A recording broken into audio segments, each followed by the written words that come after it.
if there is clearly a plateau in muscle growth that you're just going to reach, as long as you're doing sufficient volume, even if it's a non-optimal or a non-ideal exercise, then you're just going to get to that plateau anyway. You're going to get the growth you get.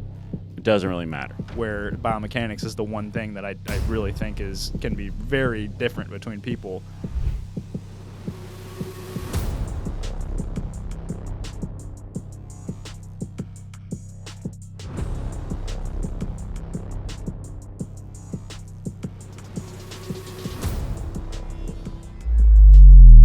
An obvious one in terms of like where we got a lot of data was range of motion and its sister, if you will, exercise selection.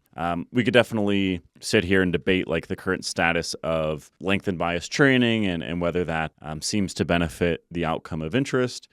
We can put a pin in that for now. I'm not all that interested in doing that, to be honest. But we got a lot of data on range of motion and exercise selection in general. So to me, in reflecting on 2024 in terms of like just my mental model of training and how that has changed, I think it's less so about saying like, oh, now, 80% of exercises are length and bias instead of 50%, right? Like that's not really how I think about it. But instead, I view it as like, I think that's been a nice vehicle for me to just be a lot more targeted with exercise selection. I think in the past, I would have been, and this was probably like many years ago, not necessarily like the beginning of 2024. But a while ago, I probably would have just thought like a hack squat and a leg press for any individual is like totally interchangeable. Whereas now, I'm very curious about the exact hack squat and leg presses you have access to, how those look, the settings you're using, and giving you some feedback on how to execute them. Because I think that is probably some of the lowest hanging fruit for progress. So in this case, if we're trying to do one of those exercises for quad hypertrophy, again, I would have put way less stock in that in the past, but now I view that as like absolutely fundamental to pursuing the outcome of interest. And again, these things kind of seem obvious in hindsight, but I think there's a time in the evidence-based community where proximity to failure doesn't seem to be like this very important variable. We've discussed why I think we were kind of led astray with that. And now it's more clear that, hey, this seems to be an important variable. Not to say you have to train to failure every single set or even 1 or 2 IR every single set, but it seems to be a variable to prioritize. So the way that I think about it now is like, okay, if you're trying to do an exercise for a given muscle, you're going to want the thing that's limiting you to be the muscle that you're trying to train. Again, seems pretty obvious now these days, but I do think that's almost been taken like even further in my mind. And I think that applies for hypertrophy outcomes for obvious reasons, but also in terms of trying to target quote unquote weak points, or like we like to call them strength limiters for powerlifters. I just care a lot more about very targeted exercise selection, the execution thereof. And I think the vehicle for that has been more conversation, more discussions, more thinking about exercise selection and range of motion and how to target the desired muscles, right?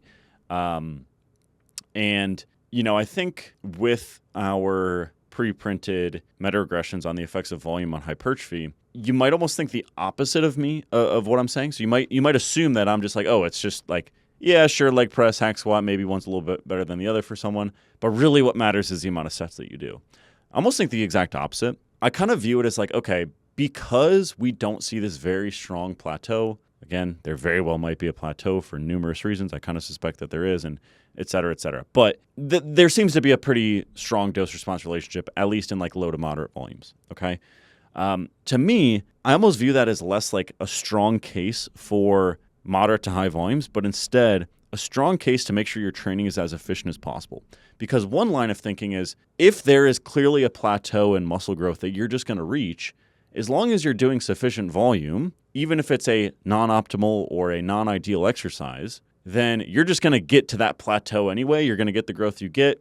It doesn't really matter, right? You could do a high bar squat or a hack squat, even if you have long femurs like me, and the high bar squat, you kind of look like Bambi doing it. Whereas now I would say, I want every single set you do to be as effective and as potent and as efficient as possible, because I have strong intuition that the more stimulus the muscle gets, the more it's going to grow. There's not going to be this clear plateau point. So I kind of want to make sure we get off the ground as efficiently as possible, and I want exercise selection to be very, very dialed in. And I use the example of like leg press or hack squat or high bar squat because I think quad training just happens to be the one that requires the most thinking.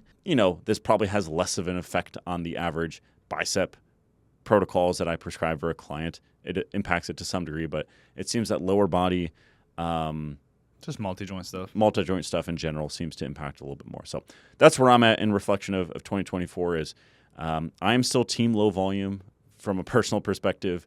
And I think with really good exercise selection, you can you can make a lot of progress and kind of shortcut it, if you will. Yeah, I 100% agree. Like the way that we were just talking about it for me, and for better or worse reasons, I was definitely more so on the just not as sufficiently nuanced view on exercise selection and how you can modulate those things. And I think really what happened for me, I guess, this year is like just kind of understanding better how things fit together and like how to place things and swap exercises out based on like more nuanced factors. Like you said, like I don't want to say like it was like a completely brain dead way of thinking about it, but it really was kind of like leg press, hack squat, like whatever. That's not there was a time in the exercise science community where it was like, dude, if you're performing knee flexion, like you're going to train your quads. Squat pattern. Boom, easy, done. Squat, hinge, leg extension, leg curl. That's all you need to think about it. And while I still think that, that's going to cover most of your bases, and from like a simple recommendation standpoint, I think that's really, really effective. There are, again, coming from my perspective, where biomechanics is the one thing that I really think can be very different between people, particularly when you interface those people upon machines and fixed implements and things that have less flexibility. Like that's where you can get to some pretty goofy looking solutions that probably could use some tweaking, like you said, in the case of what leg press are you using, what hack squat, where's your foot placement, how does that look? Well, actually, in this machine, let's let your heels come up because that's going to better accomplish our goal of what we're trying to do here. They're just those kind of things. I think it's just a more nuanced view in coming into 2025 that I think now kind of, for me, at least, I think reaches that point of 80-20 of, you can get really, really nerdy of like the exact resistance profile and the exact muscle length. And like that's where we are kind of getting into the... I think it is a little bit okay. So here's something I just thought of. So you can check me on this if I'm off base. But I think it's harder to get the 80-20. So it's harder to get the lion's share of benefits of really good exercise selection than it is to get the lion's share of benefits from volume. So like 100%. Like I think it's a lot there's harder. An experience component to exercise execution. It's a lot harder to mess up volume. Like most reasonable programs, if you find a program, even out of a magazine like a Bro Split, like I think could those be better? Sure, but I think it's probably going to be in a fine range, especially for a beginner or like an early intermediate. But I do think you can like not even get off the ground.